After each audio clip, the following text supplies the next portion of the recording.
NAC9 news में आप सभी का स्वागत है। मैं आपके साथ शिवांगी। चलिए नजर डालते हैं देश दुनिया की कुछ बड़ी खबरों पर। पूर्व मुख्यमंत्री अशोक गहलोत ने बीजेपी सरकार पर जुबानी हमला बोला। उन्होंने मंडियों की हड़ताल का जिक्र करते हुए कहा कि खाद्य पदार्थों पर यूजर चार्ज से आम लोगों को परेशानी हो रही है। इस संबंध में जारी आदेश का हवाला देकर उन्होंने सरकार को व्यापारियों से बातचीत का भी सुझाव दिया। साथ ही व्यापारियों को हो रहे नुकसान की भी बात कही। गहलोत ने कहा कि राजस्थान की बीजेपी सरकार ने आदेश निकाला है कि जिसके तहत मंडी और उप मंडी यार्ड में गैर अधिसूचित और कृषि उपज और खाद्य पदार्थों पर प्रति 100 रुपए के लेन देन पर 50 पैसे यूजर चार्ज देना होगा। पूर्व सीएम का कहना है कि इस आदेश के दायरे में हर दिन काम आने वाले दाल, चावल, आटा, मैदा, सूजी, तिलहन, खाद्य तेल, नमक और ड्राई फ्रूट्स भी आएंगे। इससे खाद्य पदार्थों के दाम बढ़ेंगे, साथ ही व्यापारियों और ग्राहक दोनों पर ही आर्थिक भार बढ़ेगा। राजस्थान में मॉनसून ने अब रौद्र रूप धारण कर लिया है। पिछले 48 घंटे से हो रही मूसलाधार बारिश ने कई जिलों में जनजीवन को अस्त व्यस्त कर दिया है। सबसे ज्यादा खराब हालात कोटा और सवाई माधोपुर में है, जहां बाढ़ जैसी स्थिति बन गई है। सड़कों पर सैलाब है, घरों में पानी घुस चुका है और कई इलाकों का संपर्क टूट गया है। हालात को देखते हुए प्रशासन ने राहत और बचाव कार्यों के लिए सेना को बुला लिया है। लगातार हो रही बारिश और बिगड़ते हालात पर मुख्यमंत्री भजनलाल शर्मा ने गंभीर चिंता जताई है।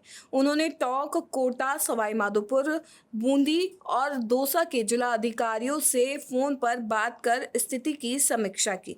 उन्होंने एनडीआरएफ, एसडीआरएफ और पुलिस को 24 घंटे मुस्तैद रहने और त्वरित कार्रवाई करने के निर्देश दिए। मुख्यमंत्री ने आपदा प्रबंधन मंत्री डॉक्टर किरोड़ी लाल मीणा और ऊर्जा राज्य मंत्री हीरालाल नागर को प्रभावित इलाकों का दौरा करने के लिए भी भेजा है, ताकि जमीनी स्तर पर राहत कार्यों का जायजा लिया जा सके। राजस्थान के आस्था धाम खाटू श्याम जी में अब भगवान के भक्तों की भीड़ के साथ साथ एक नया विवाद भी चर्चा में है।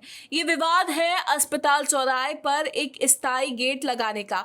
जिला और नगर पालिका प्रशासन का कहना है कि ये कदम भक्तों की बेकाबू भीड़ को संभालने और ट्रैफिक व्यवस्था को बेहतर बनाने के लिए जरूरी है, लेकिन स्थानीय लोग इस फैसले के सख्त खिलाफ हैं। उनका कहना है कि ये गेट उन्हें कैद करने जैसा है और वह किसी भी हाल में ऐसा नहीं होने देंगे। खाटू श्याम जी में बाबा श्याम के दर्शन के लिए साल भर भक्तों का सैलाब उमड़ता रहता है। भीड़ को नियंत्रित करना प्रशासन के लिए एक बड़ी चुनौती है। इसी चुनौती से निपटने के लिए प्रशासन ने कस्बे के सबसे व्यस्त चौराहे, जिसे अस्पताल चौराहा भी कहते हैं, पर एक स्थायी गेट लगाने की योजना बनाई है। लेकिन जैसे ही इस योजना पर काम शुरू हुआ, स्थानीय लोगों का गुस्सा फूट पड़ा।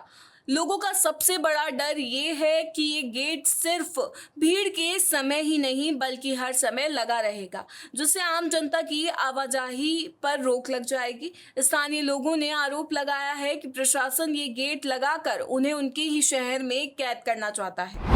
राजस्थान में अब सरकारी शिक्षकों और शिक्षा विभाग के कर्मचारियों के लिए सोशल मीडिया पर बेबाक राय रखना आसान नहीं होगा। बीकानेर स्थित प्रारंभिक शिक्षा निदेशालय ने शुक्रवार शाम एक ऐसा ही सख्त आदेश जारी किया है, जिसने पूरे प्रदेश के शिक्षा जगत में हलचल मचा दी है। इस आदेश के तहत अब कोई भी शिक्षक या कर्मचारी सोशल मीडिया पर किसी भी तरह की अवांछित, राष्ट्र विरोधी, असंवैधानिक पोस्ट या चैट नहीं कर पाएगा।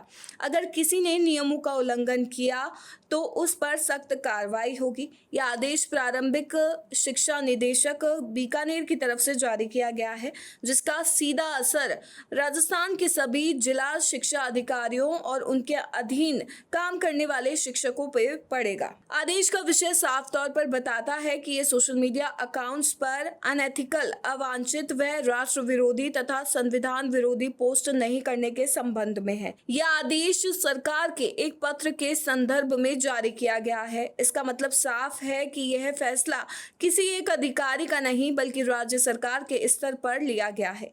इस आदेश के पीछे का मकसद सरकारी कर्मचारियों, खासकर शिक्षकों को सोशल मीडिया पर अधिक जिम्मेदार बनाना है। क्या आपने कभी ऐसा सुना है कि किसी माँ ने एक साथ 3 बेटियों को जन्म दिया हो, और वो भी महज 5-5 मिनट के अंतराल में? राजस्थान के भरतपुर जिले से अलग हुए नए डीग जिले में ऐसा ही एक चमत्कार हुआ है जिसने पूरे इलाके को चौंका दिया है। यहाँ एक महिला ने एक एक करके 3 नन्ही परियों को जन्म दिया है, जिससे न सिर्फ परिवार में बल्कि पूरे अस्पताल और गाँव में खुशी का माहौल है। मामला डीग के नगर उप जिला अस्पताल का है। शुक्रवार को कैतवाड़ा थाना क्षेत्र के गांव धोलागढ़ की एक गर्भवती महिला मुमताज को अचानक प्रसव पीड़ा शुरू हुई।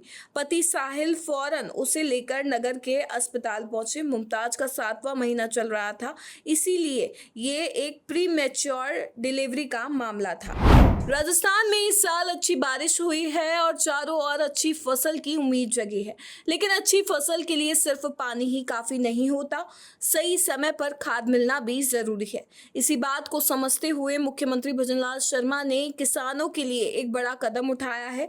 उन्होंने अधिकारियों को सख्त निर्देश दिए हैं कि राज्य में खरीफ की फसल के लिए खाद की कोई कमी नहीं होनी चाहिए और किसानों को समय पर खाद उपलब्ध कराना सुनिश्चित किया जाए। शुक्रवार को जयपुर में मुख्यमंत्री भजनलाल शर्मा ने एक उच्च स्तरीय बैठक बुलाई। बैठक में उन्होंने खरीफ 2025 के लिए जिलों के खाद्य के आवंटन, आपूर्ति और वर्तमान उपलब्धता की समीक्षा की।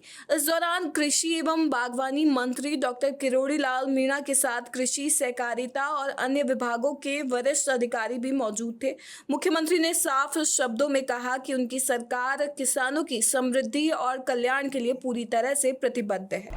राजस्थान के महत्वाकांक्षी project HPCL Rajasthan refinery limited का काम पूरा होने में देरी को लेकर अब राज्य में केंद्र सरकार सक्रिय हो गई है। रिफाइनरी जल्द चालू कराने को लेकर काम तेज करने के निर्देश देने के बाद अब मुख्यमंत्री भजनलाल शर्मा और केंद्रीय पेट्रोलियम मंत्री हरदीप सिंह पुरी रविवार को रिफाइनरी प्रोजेक्ट का दौरा कर सकते हैं।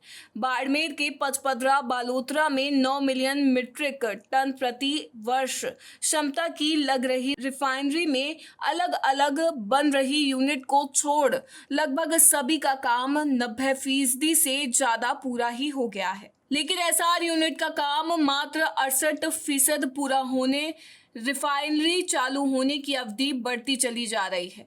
रिफाइनरी का पूरा काम देखा जाए अभी तक करीब 88% हो चुका है। पहले दावा किया गया था कि रिफाइनरी अगस्त 2025 में शुरू हो जाएगी, लेकिन अब इसे नए साल तक पूरी होने की संभावना जताई जा रही है। बीती रात राजसमंद में हादसे के बाद आज सुबह डीडवाना में भी रोडवेज बस हादसे का शिकार हो गई। डीडवाना के जसवंतगढ़ के पास रोडवेज बस और बोलेरो में जबरदस्त टक्कर हो गई। हादसे में 3 महिलाओं और 1 पुरुष की मौके पर ही मौत हो गई। मृतक चूरू के राजल देसर और मोमासर के बताए जा रहे हैं। मृतकों के शवों को लाडनू अस्पताल की मोर्चरी में रखवाया। इस भीषण सड़क हादसे में बुलेरो सवार व्यक्ति गंभीर घायल है और बस यात्रियों को भी गंभीर चोटें आई हैं। हादसा इतना भीषण था कि बुलेरो के परखच्चे उड़ गए और मृतकों के शव उसमें फंस गए। पुलिस ने कड़ी मशक्कत के बाद मृतकों व घायलों को गाड़ी से बाहर निकाला। घायलों को लाडनू के राजकीय अस्पताल पहुंचाया गया है। जयपुर सरकारी कर्मचारियों और पेंशनर्स को इलाज की कैशलेस सुविधा देने के लिए शुरू की गई राजस्थान गवर्नमेंट हेल्थ स्कीम अब खुद बीमार हो चुकी है। क्लेम भुगतान में अनियमितताओं और बड़े पैमाने पर भ्रष्टाचार के आरोपों के बाद सरकार योजना का मॉडल बदलने पर गंभीरता से विचार कर रही है। स्वास्थ्य विभाग की कमान संभालने के बाद अब इसकी मॉनिटरिंग मुख्यमंत्री चिरंजीवी स्वास्थ्य बीमा चलाने वाली एजेंसी एजेंसी को सौंप दी गई है। सूत्रों के अनुसार राज्य सरकार इस योजना में बड़ा बदलाव कर इसे मां योजना में बदलने या आरजीएचएस में ब्रांडेड दवाओं की व्यवस्था समाप्त कर सकती है। 2 महीने पहले ही योजना का संचालन वित्त विभाग से चिकित्सा एवं स्वास्थ्य विभाग को सौंपा गया था। इसके बाद विभाग ने जिला स्तर पर इस योजना की मॉनिटरिंग की कमान मां योजना की तर्ज पर जिलों के मुख्य चिकित्सा एवं स्वास्थ्य अधिकारियों को सौंपी है। मां योजना में समायोजन नहीं करने पर दूसरे विकल्प के तौर पर मौजूदा आरजीएचएस योजना में शामिल ब्रांडेड जेनरिक दवाओं की सुविधा को समाप्त किया जा सकता है।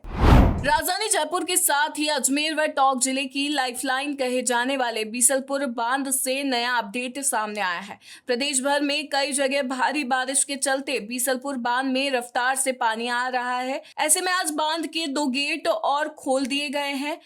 सुबह 7 बजे से बांध के 4 गेट खोलकर बनास नदी में पानी छोड़ा जा रहा है। आपको बता दें कि बांध के कैचमेंट एरिया के साथ ही निकटवर्ती जल भराव क्षेत्र में बीते एक पखवाड़े बाद गुरुवार को बीसलपुर बांध में पानी की आवक फिर से बढ़ी है, जिसके चलते शुक्रवार को 2 गेट खोलकर बनास नदी में पानी छोड़ा जा रहा था। लेकिन बांध में पानी की आवक ज्यादा होने के बाद अब 2 गेट और खोल दिए गए हैं।